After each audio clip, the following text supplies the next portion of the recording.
சென்னை நாவலூரில் உள்ள அடுக்குமாடி குடியிருப்பில் 10 மாத குழந்தையை பொமரேனியன் நாய் கடித்ததில் குழந்தைக்கு கடும் காய்ச்சல் ஏற்பட்டுள்ளதாக குற்றச்சாட்டு எழுந்திருக்கிறது.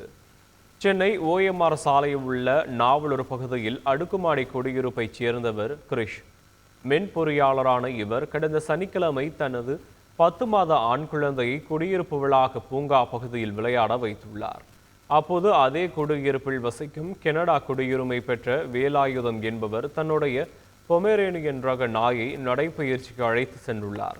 அப்போது அந்த குழந்தையை நாய் வலது கையில் கடித்ததாக கூறப்படுகிறது.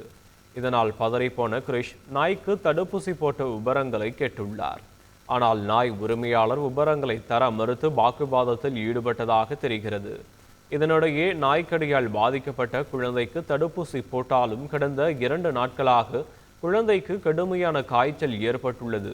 இதுகுறித்து குழந்தையின் தந்தை அளித்த புகாரின் பேரில் தாழம்பூர் போலீசார் வழக்கு பதிவு செய்து விசாரணை நடத்தி வருகின்றனர்.